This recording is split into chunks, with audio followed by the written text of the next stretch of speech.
Muito bem, voltamos com o Observatório do Terceiro Setor, o olhar da cidadania.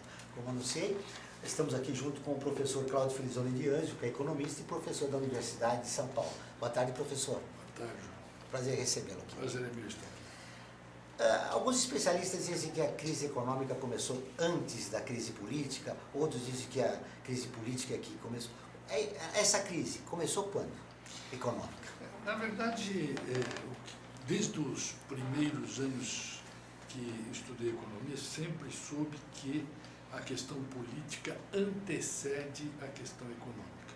Porque a questão política é basicamente o processo das decisões dos indivíduos. A economia acaba seguindo. Evidentemente que o Brasil não está sozinho no mundo, né? Está inserido na economia mundial, mas a verdade é que as condições políticas internas é que acabaram ensejando a situação econômica tal qual hoje ela está, ou seja, bastante magnificada. Mais de 10 milhões de desempregados no país todo. 1,5 milhão só aqui em São Paulo e na Grande São Paulo. Empresas fechando as portas e algumas cortando vagas. Essa crise é grave?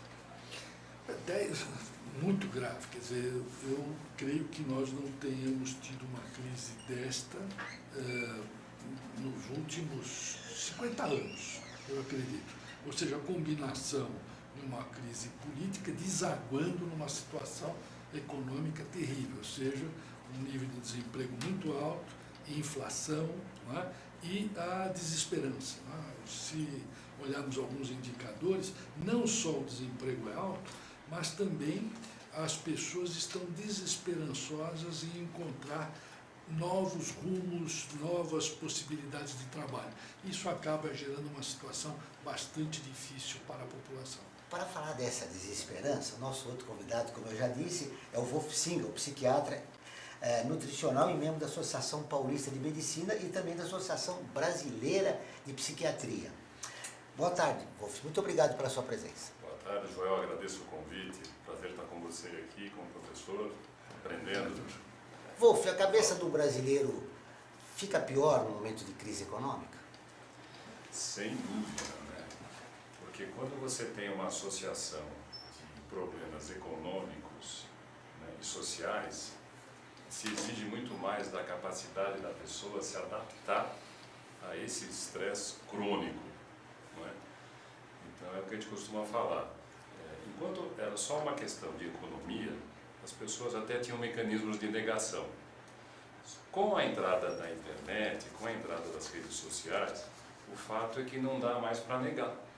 Então você dorme com Lula, acorda com Cunha, dorme com a Dilma, acorda com o Senado, e isso faz uma corrente de pressão, e na outra ponta você tem o cidadão se sentindo desamparado, com quem conversar, né?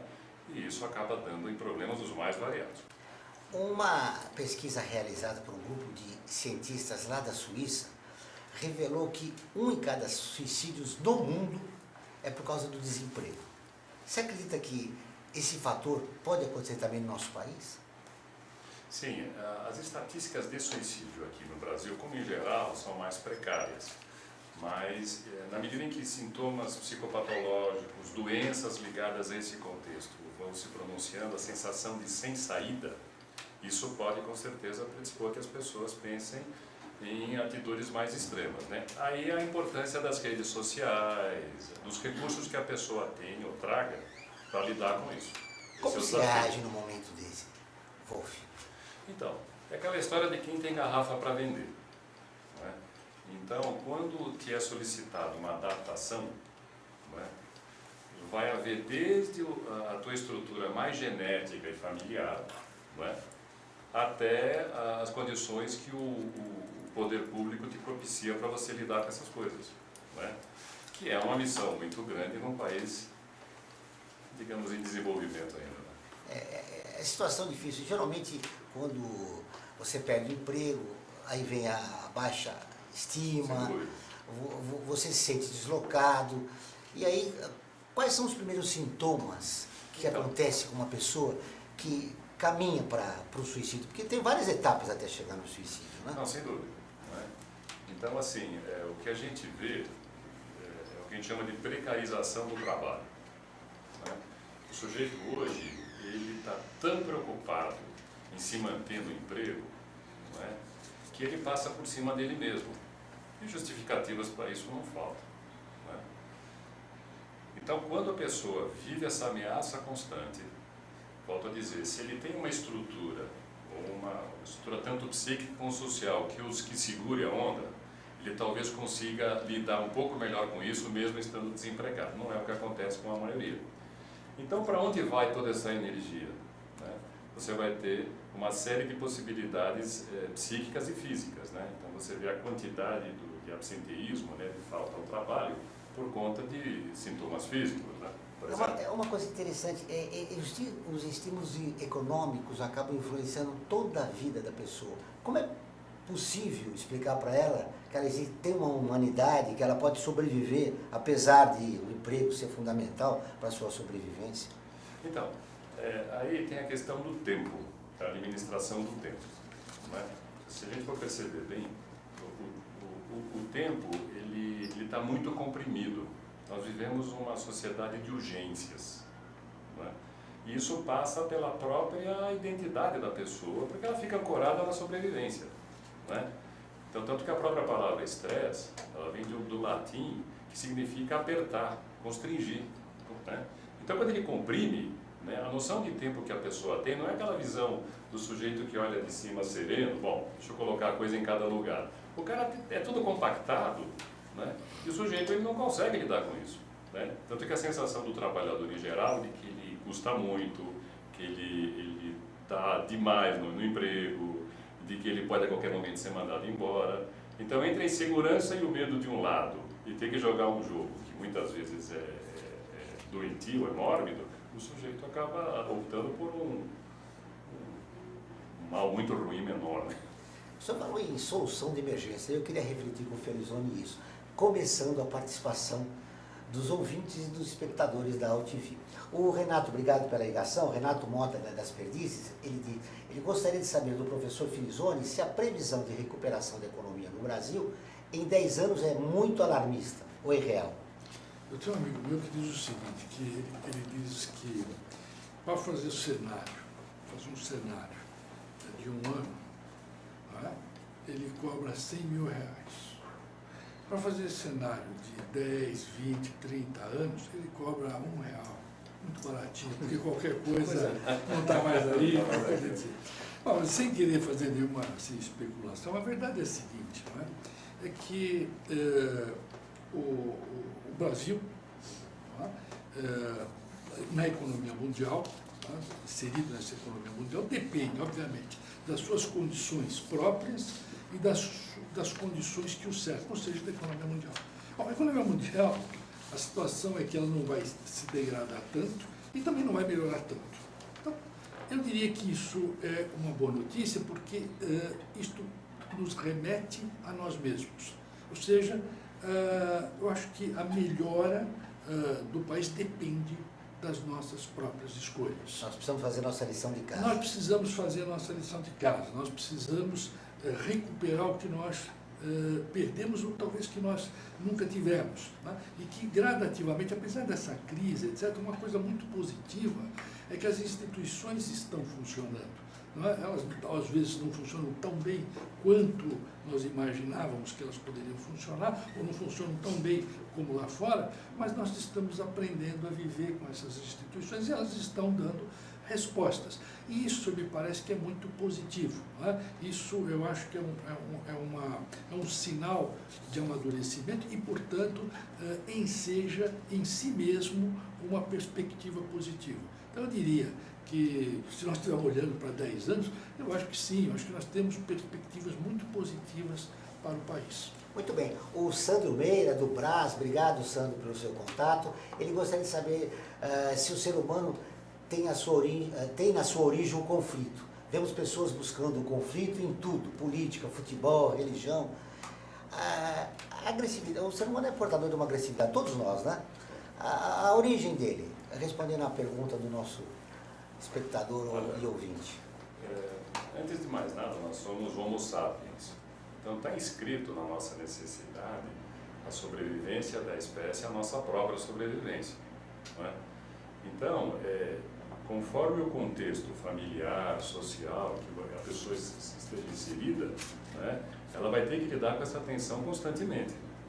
Então, por exemplo, nesse mercado de trabalho que eu dizia há pouco, em que há um estresse crônico, um tempo comprimido, imagina o conflito que a pessoa vive entre ter que se sujeitar a uma vivência que castra a criatividade, aquilo que mais daria prazer no que ele está fazendo, versus uma necessidade premente, porque tem filho, que tem família, de não perder o emprego e ter a sobrevivência. Então, a questão de viver, nós vivemos nessa tensão desde que nascemos, né? Agora, a amplitude que isso vai ter vai depender muito dessa tensão dentro de um contexto familiar, às vezes vem lá de trás, ou dentro da própria carreira dentro da relação de trabalho. Falando um pouco pegando carona na pergunta do nosso ouvinte, pegando carona nela, por exemplo, ele falou de política futebol, né? Uhum. Na política, essa polarização social, esse ódio que está existindo entre duas partes, as críticas a presidente, ao PT, ao Lula, se exacerbaram muito. Você sente que isso é próprio do momento ou é um ato isolado que acontece só de tempos em tempos? Então, pegando pelo que o professor Felizoli falou, né? Eu acho que assim, nós estamos num processo doloroso, né? Então, a gente ainda vive a sociedade do espetáculo. Você vê que tudo é espetáculo, né? Em detrimento da essência, né? Então as pessoas, você vê a quantidade de programas que promovem a violência, falam de violência, o Ibope que dá, né? Então essa sociedade do espetáculo, essa coisa mais narcísica, essa coisa mais eu quero ver o circo pegar fogo, né? A gente espera que depois de tudo isso que esteja acontecendo, a gente entre em águas mais tranquilas na hora de fazer uma avaliação, né? Então, muito das críticas são baseadas muito mais nisso do que uma consistência enquanto opinião, enquanto visão. É muito do momento, né? Então é do momento. É do momento. Saber, É muito do momento. Não é aquilo que alguns especialistas estão dizendo, conflito de classes que existe no Brasil e essas diferenças estão sendo estabelecidas pela posição que cada um tem a respeito da política. O conflito de classes, ele é instaurado a partir de todo o percurso individual, familiar, qual é o significado que você dá para aquilo e em que lugar da cadeia alimentar você está inserido para olhar para aquilo, né? Eu acho que quando você começa pela luta de classes, né, precisa tomar muito cuidado para não retirar a opinião do indivíduo enquanto pessoa. Tem muita gente que pode, por exemplo, discordar de alguma das coisas que estejam acontecendo e não lhe é dado direito porque ele é mais importante ser do contra do que dizer, bom, vamos conversar, talvez você tenha alguma razão, não é? É verdade. Muito bem, voltamos com o Observatório do Terceiro Setor, o olhar da cidadania. Como em toda a crise que está no país, os índices de suicídio aumentaram. Para evitar esse tipo de tragédia, foi criado um serviço de prevenção do suicídio que alcançou mais de 100 mil gaúchos, lá em Porto Alegre. Em 6 meses, esse serviço é o primeiro que sem custo de ligação para a prevenção do suicídio no Brasil. É um 188. É uma iniciativa do Ministério da Saúde operado pela CVV. Agora a CVV volta a ter relevância. A gente já lembrou numa etapa da nossa vida, a gente já ouviu falar da CVV, que dava conselhos e tal. Agora ela volta, com a crise, as pessoas ficam mais deprimidas. Ajudou muita gente, viu? Já ajudou muita gente. Ajudou muita gente. É o 188. Se você precisar ter um amigo, até mesmo você, 188. E esse tipo de trabalho funciona? Funciona porque, como é um assunto muito delicado, que as pessoas não se sentem tão à vontade de abrir, seja em casa, mesmo no trabalho, né? Então, esse trabalho que dá a possibilidade da pessoa se abrir no anonimato, né, isso possibilita um estar à vontade para falar, olha, estou pensando isso, né? Não só em relação ao suicídio, né? Existem trabalhos de apoio psicológico cuja grande força reside nesse anonimato. Bom, alguém me escutou. Aí tem um outro aspecto também, se você me permite. Professor Felizoni, procurar um psiquiatra, um terapeuta, será que eu estou louco? As pessoas, há um certo preconceito ainda, né? E você ouvindo de um atendente na CVV que te ajuda, que te ouve, já é uma outra circunstância. E mesmo porque ainda há esse preconceito, né, na sociedade contra a psiquiatria. Eu não sou especialista como doutor aqui ao meu lado, mas aparentemente parece, não é, que as pessoas que têm alguma dificuldade nessa área sentem-se bastante constrangidas. Não é? É completamente diferente de você dizer que o sujeito é diabético ou o sujeito é um cardiopata, não é? Mas se você tiver um problema dessa natureza, muito provavelmente a pessoa fica muito mais constrangida. E é interessante, né, Wolf, porque se fala assim com o artista, ele é um louco, ele criou aquela obra maravilhosa. Mas se falar que o teu colega ficou louco, está tomando um remedinho, a situação muda, né? Tem um agravante, né, que tem certas palavras que quando caem no domínio popular, sai completamente daquela coisa mais clínica, mais acadêmica. Então, o neurótico, o louco, a própria palavra estresse, né? Então acaba tendo uma conotação muitas vezes pejorativa, né? Isso fica ao sabor da fonte, né? Agora, essa questão da psiquiatria, tanto que tem uma campanha ainda vigente da Associação Brasileira contra a psicofobia, né? É uma herança de toda uma história da psiquiatria que começa lá atrás, onde o atendimento psiquiátrico passava por visões do louco como possuído pelo demônio. Ele ficava junto de criminosos, ele fazia parte dos excluídos, né? À medida que a psiquiatria ela vai criando uma sistematização, então vai dando uma cara mais de especialidade médica. Mas isso é o que nós conversávamos, né? Mesmo entre colegas, existe essa dificuldade de entender e de encaminhar para um psiquiatra ou até mesmo para uma terapia. Você sabe que eu peguei 2 amigos médicos conversando, e um dizendo, olha, ele é meio louco, ele passou pelo Joquirica, ele trabalhou no Joquirica. Ainda há um preconceito na própria profissão, né? Sem dúvida, não tem a menor dúvida. A questão do encaminhamento, quer dizer, não precisa nem encaminhar para o psiquiatra, mas existe um contingente enorme de pessoas que se beneficiariam de uma boa terapia, né? A dificuldade de encaminhar. Como é que acaba com esse preconceito? Educação. Educação. É interessante, né? Estava falando do Descartes, né? A ideia da separação entre corpo e mente, né? Isso ainda vigora muito, né? Então, se você é um cardiopata, você tem um problema no pulmão, eu tenho um problema no pulmão, eu sei o que é um coração. Quando vai para cima, fica uma mistura de medo, porque eu não sei o que está acontecendo, é uma área muito conhecida, vem toda essa carga de eu não sou louco, de repente, bom, psiquiatra é a última parada, né, se nem ele, né? Então, toda essa carga faz com que as pessoas, muitas vezes, procurem um profissional afins e não procurem o psiquiatra.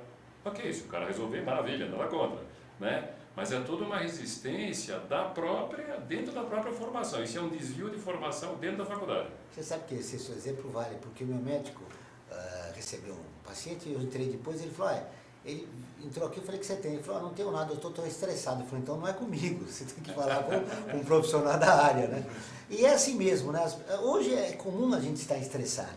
Sim, é um direito, inclusive, né? Se você não ficar estressado numa sociedade como essa, e se mantém esse preconceito, porque se você passa do estresse numa outra etapa, que você precisa de um remédio, você precisa de uma terapia, aí começa a você. Aliás, eu diria até o seguinte, completando o que o Dr. Wolf colocou, é que o que parece é que as pessoas, ou seja, nós todos, né, e talvez pessoas que tenham esse problema, ou nós mesmos, né, a sociedade é muito menos tolerante, muito menos pacienciosa com esse tipo de distúrbio do que você ter que enfrentar o problema de alguém que é diabético, que também tem algumas dificuldades. Se o sujeito tem algumas questões relacionadas à psique, é complicado você lidar, ou as pessoas têm menos paciência com esse tipo de distúrbio. você é duplamente estigmatizado. Perde o emprego, fica com a autoestima baixa e, além disso, pode ter um problema mental e ainda piora a sua situação. No convívio social, né? Você sabe que dentro da forma como a sociedade tem se encaminhado, né? Quer dizer, nós somos cada vez mais individualistas. Então, sabe que uma coisa que eu observo com muita frequência quando o ambiente de trabalho está muito ruim, né? Você vê nitidamente que a empresa é doente, que existe uma relação de expectativas e exigências que não tem muito sentido, né? O sujeito, ele precisa do emprego, ele começa a trazer para dentro dele a responsabilidade do porquê que ele está indo mal. Quando ele só está refletindo a doença de uma empresa, que possivelmente por ganhar muito dinheiro, se ele ficar ou sair, não está nem aí, né? Tem classes trabalhadoras. É aquela história, há dois tipos de problema clássico. Eu gostaria que você me ajudasse na construção dessa tese. Um é seu, vem no teu DNA, então são os problemas que você pode até ter. E o outro é o social, que você adquire da sociedade. O que é mais fácil trabalhar no consultório? O que é o seu ou o que é importado, digamos assim, pela sociedade? Eu acho assim, de maneira mais geral, quanto mais para o genético é mais difícil, porque é mais medicamentoso e tal, né? Família, geralmente isso é uma construção mais antiga, mais anterior, né? Precisa de um trabalho mais delicado. No trabalho, no espaço laboral, você pode ter algumas intervenções mais imediatas. Você vai brigar com a estrutura, não é só com a pessoa, né? Então, do ponto de vista da identidade, você vai construindo ao longo disso, né? Então, da tua família, da tua linguagem, de como você, como a gente fala, como é que você cria uma subjetividade, né? Quem sou eu, como é que eu lido com as coisas, e as relações de trabalho que vão ocupar a maior parte do tempo das pessoas, né? Agora, a doença laboral, a doença no trabalho é disseminada. Né? Muito bem, então nós vamos para a bolinha do professor Filisoni, dos seus estudos, né? Aquele que sabe que o programa é importado, não é seu, porque todo mundo está perdendo emprego, quer dizer, mais de 1,5 milhão de pessoas na São Paulo e Grande São Paulo perderam emprego até o momento, é o que produziu a crise econômica. Professor Filisoni, olhando sua bolinha de cristal, quando nós começamos a melhorar a situação do país? Antes disso, só tentar ver o que aqui bolinha de cristal pode dizer, né? Fazer esse vínculo com o que o Dr. Volpe está aqui colocando. Eu lembro do trabalho do Maslow. Né? O trabalho do Maslow, ele hierarquiza as necessidades. E no topo, na base da pirâmide das necessidades, né, estão exatamente as necessidades físicas, né, as necessidades biológicas nossas. A segunda camada tem a ver com segurança. E essa segunda camada de segurança tem tudo a ver com o dinheiro, com as suas possibilidades de sobreviver, não é? Ou seja, tem tudo a ver com a economia. Não é? Então, não há dúvida, quer dizer, por que a situação é tão tensa como ela está hoje? Não é? Mas, primeiro, que existe um desequilíbrio muito grande social no país. Não é? É bom que se diga, quer dizer, quando se fala, por exemplo, que durante até 2014, né, nada menos que 30 milhões de pessoas emergiram das classes D e E, menos de 4 mínimos, para uma posição entre 4 e 10 salários. Mas a renda média do pessoal ocupado no Brasil é por volta de R$ 2.200. Então, as limitações são gigantescas. Então, quer dizer, o entorno, não é? Esse entorno onde os indivíduos, as famílias estão assentadas, é um entorno muito dramático. As famílias sofrem muito, condições muito difíceis. Não é? E agora, a partir de 2014, infelizmente, nós temos tido a reversão desse processo, dessas 30 milhões de pessoas, voltando para a base da pirâmide. Ou seja, aumentou a desigualdade. Aumentou a desigualdade. Quer dizer, aquilo que foi ganho em 10 anos, rapidamente se perdeu em menos de 2 anos. Então, nesse ambiente, é evidentemente que os conflitos sejam intensificados. A sabedoria popular mostra, né? Quer dizer, quando falta o pão, todo mundo briga e ninguém tem razão. Falta o pão, quer dizer, a economia está indo muito mal. Né? Agora, quais são as perspectivas? Como eu já havia dito, eu acredito que, só para ter uma ideia, né? Vamos olhar do ponto de vista do consumo. Nos Estados Unidos e na Europa, os 10% mais ricos concentram alguma coisa como 25% do consumo. No Brasil, os 10% mais ricos concentram 45% do consumo. Esses dados são do Banco Mundial. Então, é natural que se houver uma pequena distribuição de renda, e essa distribuição de renda terá de vir com um certo crescimento da economia, que não seja grande, né? As condições são de recuperação. Né? Há necessidade, primeiro, de nós aclararmos esse contexto político, porque se isto não for devidamente equacionado, as condições políticas vão continuar sendo degradadas. Ou seja, para a recuperação da economia brasileira, é necessário que medidas sejam adotadas que contemplem a desigualdade. Não há dúvida, quer dizer, se nós compararmos, quer dizer, a desigualdade no Brasil é muito grande. Né? Então, em que pese que nós tenhamos tido até 2014 uma certa redução dessa desigualdade, ela ainda foi pífia.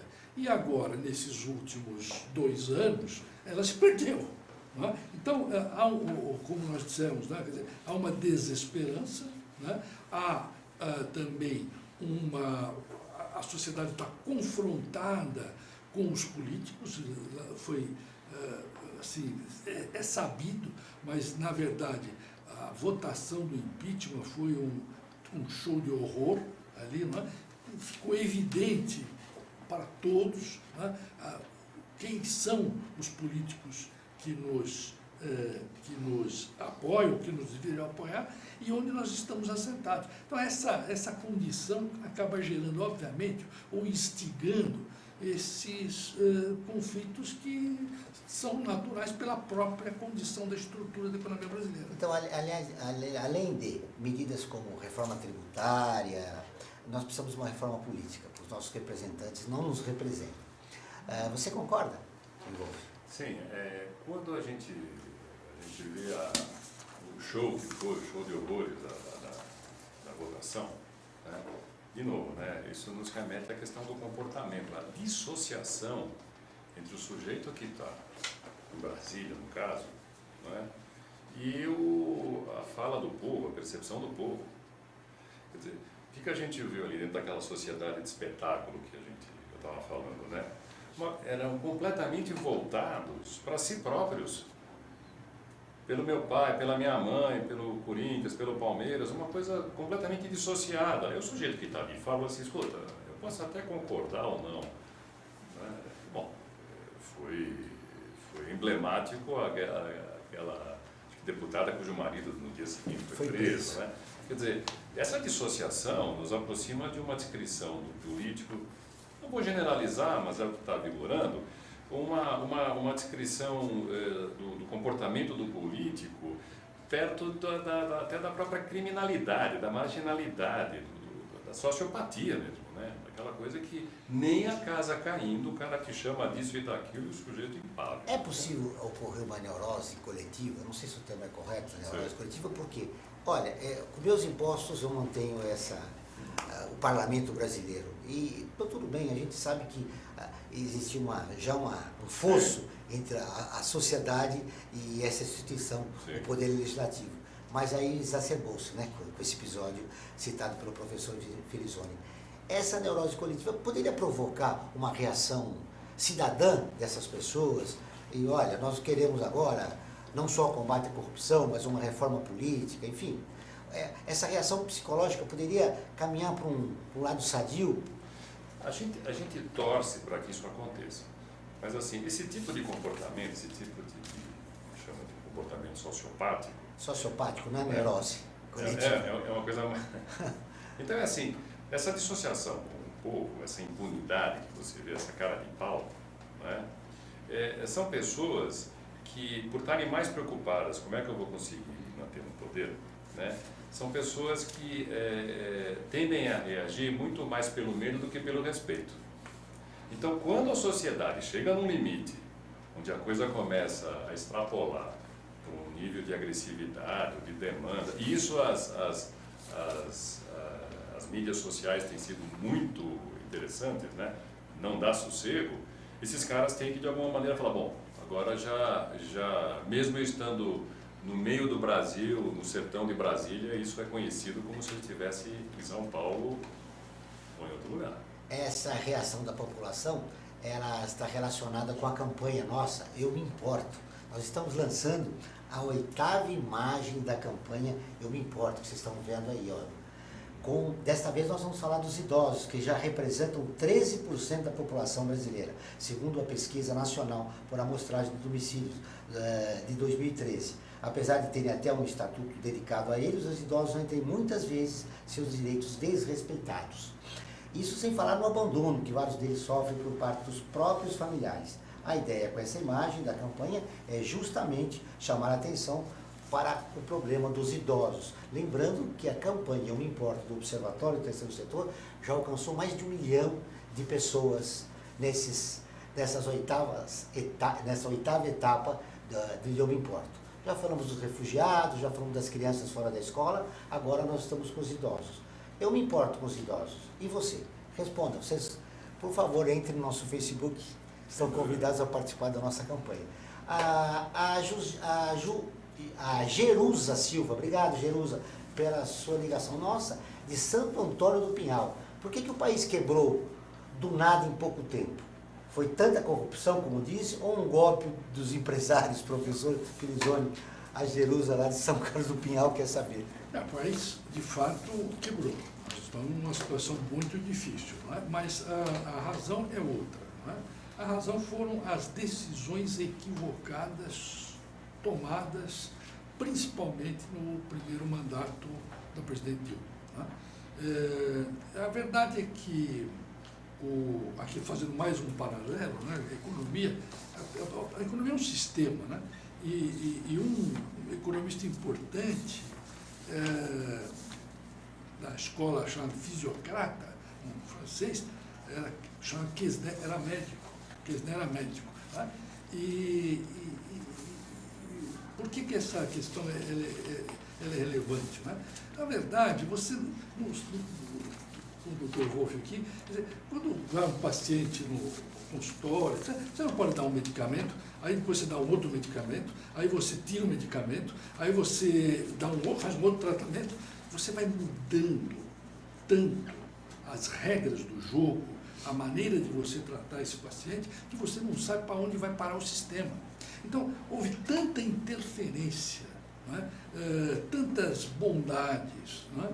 Tanto para os consumidores como para os empresários. Não é? Você vê, por exemplo, no que diz respeito ao consumo, esticou-se até onde pôde, não é?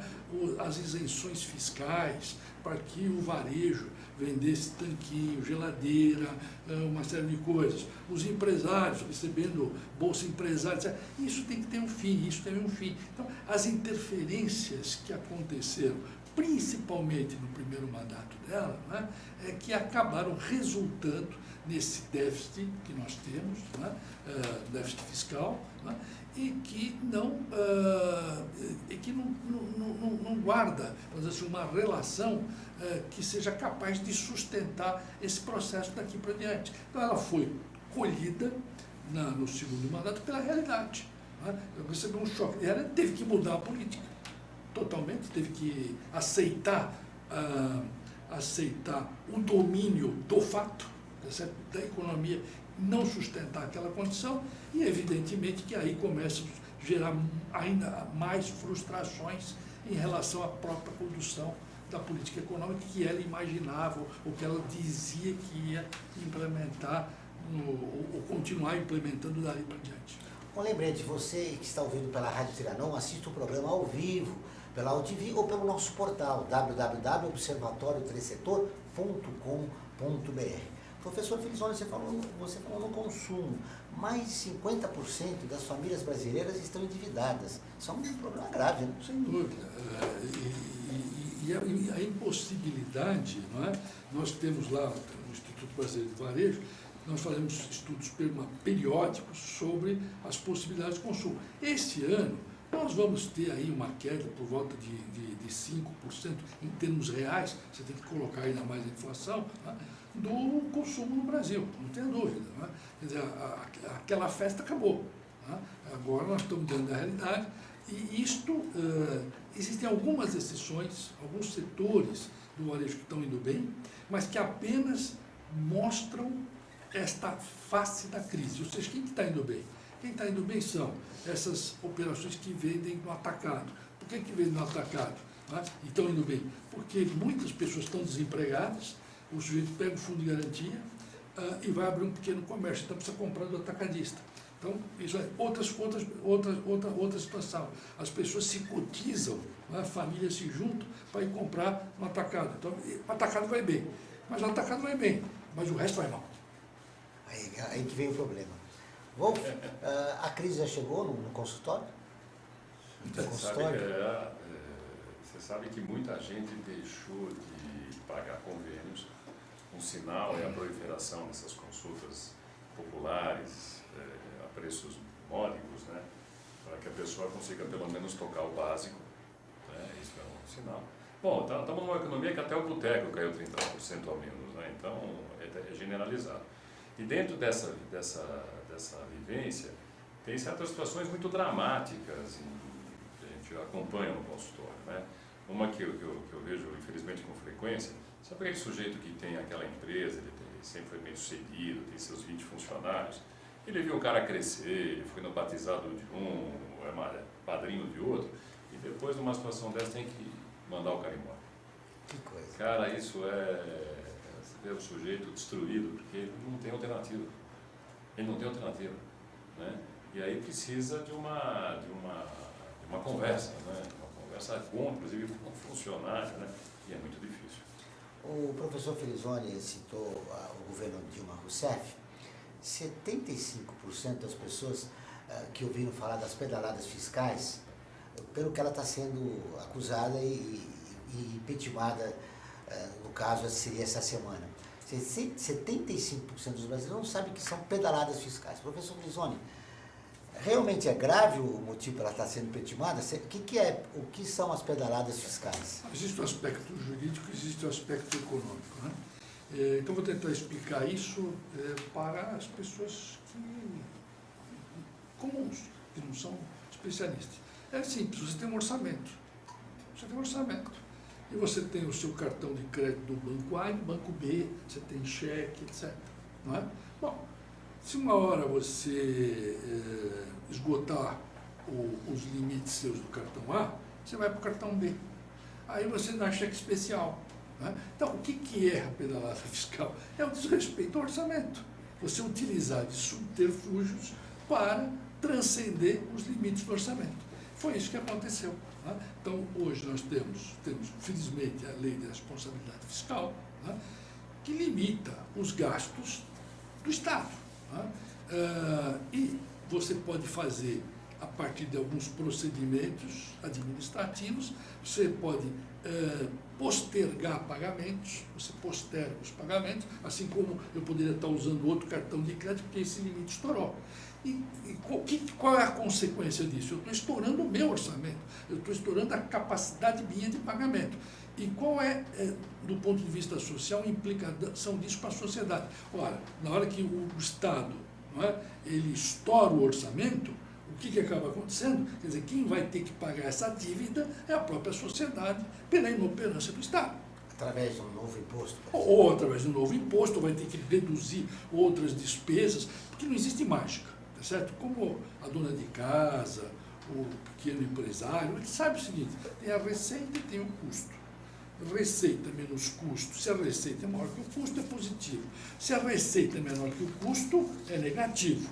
Então, você só tem um jeito, ou você aumenta a receita, ou você diminui o custo. Então, como é que você aumenta a receita? Aumenta o tributo. Não? Ou, Se não der para fazer isso, diminui o custo. Como é que você faz? Você corta a despesa, ou então você faz uma combinação, aumenta imposto e reduz despesa. Ou seja, o problema foi que o governo gastou mais do que arrecadou. É isso. É isso. É isso. Muito bem. Wolf, você como cidadão, como é que você se sente? Olha, como a gente fica no mar de mídia, né, essa intensidade massacrante... Desculpe interromper. Você se sente um momento mal informado a respeito da verdadeira crise brasileira? Seja ela política ou econômica, as duas coisas juntas?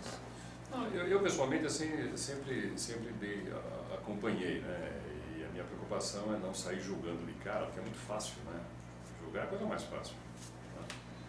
Mas assim, essas idas e vindas, o jogo de mídia, essas coisas todas, faz com que a gente às vezes se sinta... O professor Mulher falava outro dia, né? Eu me sinto sendo passado para trás o tempo inteiro, né? Falando em passar para trás, olha, tem uma pergunta sobre o que você está falando. A Beatriz Donatelli da Casa Verde, com essa guerra de opiniões políticas, o que está havendo no Brasil, é possível todo esse ódio interferir de uma maneira maléfica no desenvolvimento do país?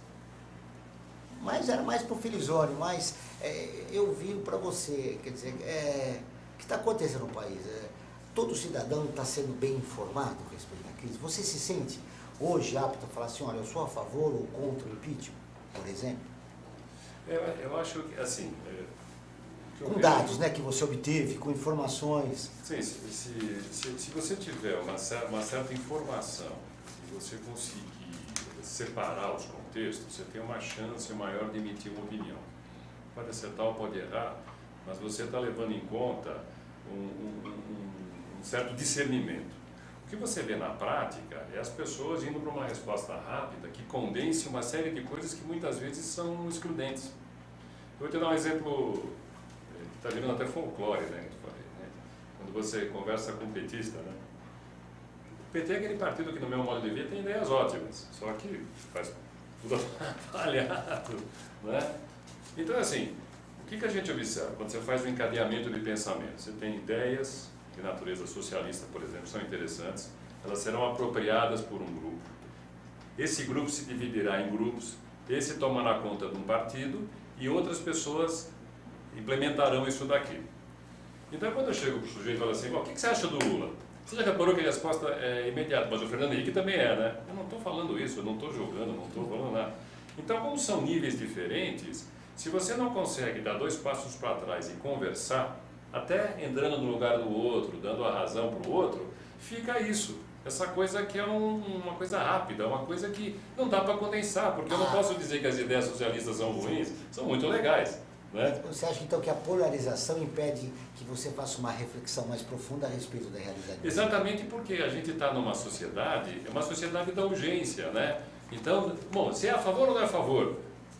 Do que você está falando, né? De que nível nós estamos falando? Não, passa rápido, né? E aí vai na massa, né?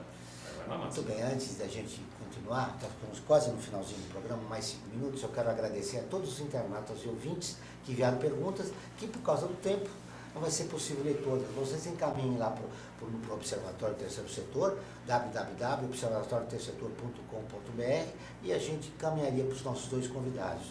Vocês têm muitas e muitas perguntas, mas é impossível fazer todas. Já faço um convite ao vivo aos 2 para voltarem.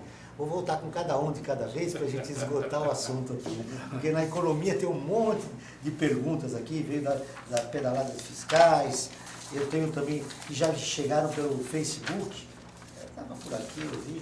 Mas, Wolf, aqui, professor Filizone, tem uma pergunta interessante. Essa crise econômica, você já respondeu que ela teve uma crise política de confiança e a partir dela se desencadeou a crise econômica, né? A política desencadeou a econômica. Com o aumento da inflação, foi aí que o governo começou a gastar mais que arrecadou, enfim, o início dessa crise. Não, o que é o seguinte, quer dizer, a gênese da crise são as nossas escolhas, tá? Porque o cenário internacional não piorou tanto e também não melhorou tanto. Então a situação que nós enfrentamos é a situação que nós criamos. Particularmente no que diz respeito à inflação, é um aspecto muito sensível. Por quê? Porque a inflação é um imposto. Em que sentido que é um imposto? Porque ele retira a renda. Você compra com base no que você é capaz de pagar com o dinheiro que você tem. Quanto maior a inflação, menos você consegue comprar. Mas o pior de tudo é que a inflação é um imposto regressivo.